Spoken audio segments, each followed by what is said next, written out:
그날도 구보는 아침부터 서울을 걷는다. 정처 없는 그의 하루는 목적 없이 흘러가는 것 같지만 사실은 치밀한 감정의 관찰과 사유의 연속이었다. 그는 책상 앞에 앉아 글을 쓰지 않는다. 대신 거리로 나간다. 걷고 또 걷는다. 걷는다는 것은 그에게 있어 글을 쓰는 또 다른 방식이었다.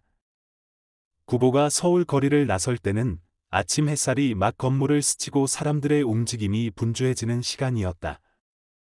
경성의 거리에는 화려함과 빈곤이 교차했고 신문팔이 소년의 외침과 전차의 종소리가 뒤섞여 있었다. 그는 이 소리를 듣고 냄새를 맡고 스쳐 지나가는 사람들의 표정을 하나하나 마음속에 새겨 넣는다. 그는 문득 어머니를 떠올린다. 어머니는 그에게 늘 마음의 빛이었다. 병든 어머니를 홀로 두고 나와 서울의 거리로 나도는 자신의 모습은 불효의 자화상이자 어쩌면 그 자신조차 이해할 수 없는 회피였다. 그는 거리에서 사람들을 관찰하며 자신의 무력함을 깨닫는다. 삶의 명확한 목적 없이 흔들리는 자신을 한 발짝 떨어진 위치에서 들여다본다. 서울 도심을 거닐다 보면 구보는 여러 인물을 만난다. 누구는 구보에게 반가운 듯 인사를 건네고 또 누구는 모르는 척 스쳐 지나간다.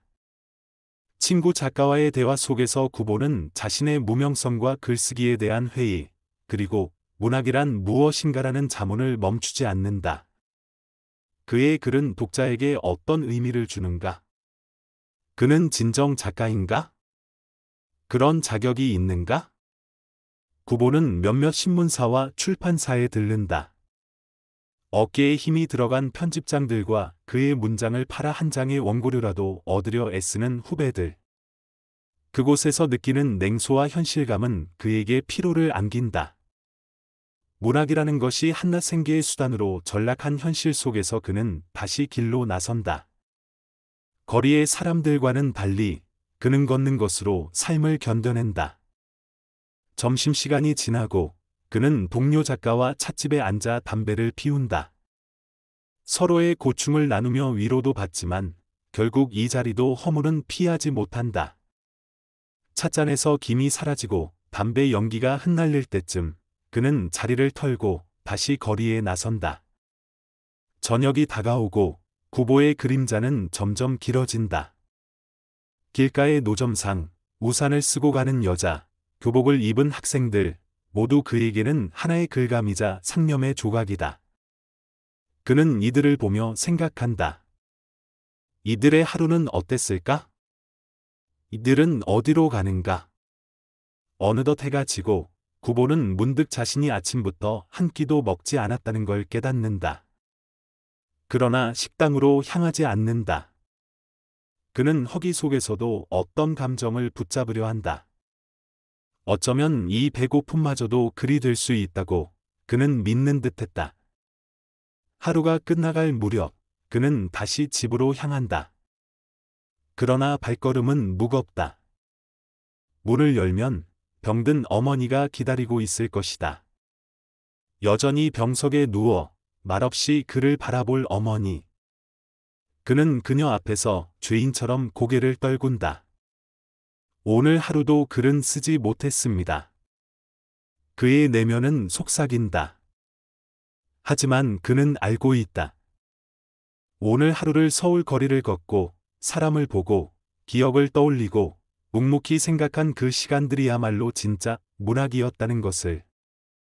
구보의 하루는 끝났지만 그의 기록은 이제 막 시작되려는 참이었다.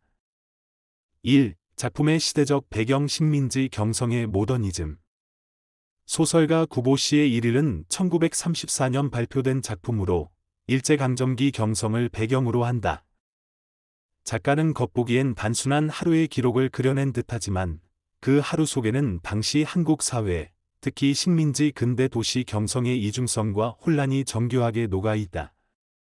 경성 거리에는 최신 유행의 옷차림, 양식 건물, 전차, 백화점이 있었지만 그 뒤편에는 가난한 도시 하층민의 고단한 삶이 깔려 있었다. 이 이질적인 도시의 풍경은 모더니즘의 시선으로 포착된 도시의 얼굴이었다. 작가는 도시적 인간으로서의 구보를 통해 근대화의 혼란을 고스란히 보여준다. 2. 구보는 누구인가? 작가 자신이자 도시의 반영. 주인공 구보는 단순한 허구의 인물이 아니다. 그는 작가 박태원의 자전적 자아이자 작가의 내면과 도시 풍경을 투사하는 인물이다. 구보는 거리에서 무언가를 찾는다. 하지만 그가 찾는 것은 물리적인 장소가 아닌 자신의 정체성과 존재 이유다. 그는 글을 써야 하는 소설가지만 글을 쓰지 않는다. 혹은 쓰지 못한다. 이는 문학의 무력함에 대한 고백이자 식민지 현실 속에서 지식인의 좌절과 방황을 상징한다. 즉, 구보는 도시를 걷는 동시에 자기 안을 걷고 있는 존재인 것이다. 3. 걷기의 의미. 소설 전체를 움직이는 구조적 장치. 소설가 구보 씨의 일일에서 가장 주목할 것은 걷기다. 이 작품은 줄거리보다 구보가 걸어다닌 경로가 더 중요하다. 그는 종로, 충무로, 명동, 청계천, 인사동 등 경성의 구석구석을 방랑하며 거리에서 사람을 만나고 관찰하고 과거를 떠올린다. 그의 발걸음은 마치 별표 현대인의 내면 기행 별표과 같다. 무작위로 걷는 듯 보이지만 그 안엔 정서적 규칙이 있다. 생각이 떠오르는 곳으로, 과거의 기억이 있는 거리로, 문학의 흔적이 남아있는 장소로 향한다. 결국 그의 걷기는 사회 구조에 포획되지 않은 유일한 자유의 움직임이다. 4. 문체와 형식. 모더니즘의 정수. 박태원은 소설가 구보 씨의 일일에서 당시 한국 문학에서 보기 드문 실험적 형식을 선보였다. 문장 구조는 짧고 단순하며 묘사는 건조하면서도 세밀하다. 독백과 관찰이 교차되며 인물의 내면과 외면이 번갈아 조명된다. 이러한 문체는 모더니즘 문학의 전형적 특징을 따른다. 박태원은 이야기보다는 느낌과 관찰에 집중한다.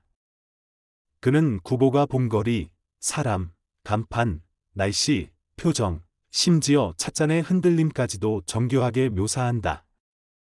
이는 단순한 서사 전달이 아닌 감각의 기록이며 현대적인 문학 형식의 구현이다.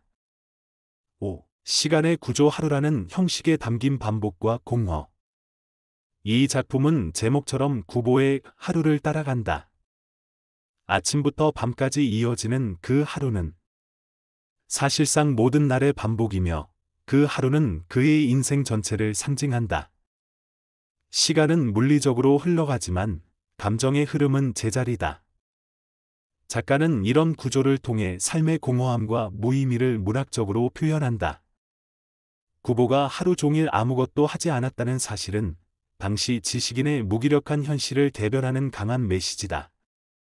6. 구보의 내면. 침묵과 고백 사이. 구보는 말이 많지 않다.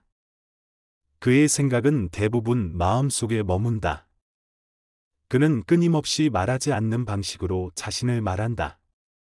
왜 글을 쓰지 못하는가? 어머니에 대한 죄책감, 문학의 가치, 삶의 목적 등 수많은 질문들이 그의 고요한 걸음 속에서 이어진다.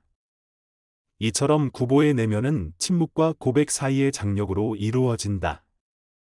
이 침묵은 소설에서 중요한 상징이다. 그것은 단순한 말 없음이 아니라 자기 검열과 시대적 억압 속에서 침묵을 선택할 수밖에 없는 지식인의 모습을 투영한다. 7. 작가란 누구인가? 구보의 자아 탐색과 문학의 정체성. 구보는 스스로를 소설가라 부르면서도 정작 작품 하나 쓰지 못하고 거리를 떠돈다. 이 모습은 자신의 존재와 역할에 대한 근본적인 물음을 던지게 한다. 나는 왜 쓰지 못하는가? 나는 왜 쓰는가? 나는 진정 작가인가? 이 질문은 단지 구보 혼자만의 것이 아니다. 그것은 모든 시대의 작가가 마주하는 정체성의 위기이기도 하다. 소설가 구보 씨의 일일은 바로 이 질문을 완성된 글이 아니라 글쓰기의 과정 자체로 풀어낸다. 구보가 걷는 시간은 곧 사유의 시간, 무언의 창작 행위다. 그는 말보다 감각으로,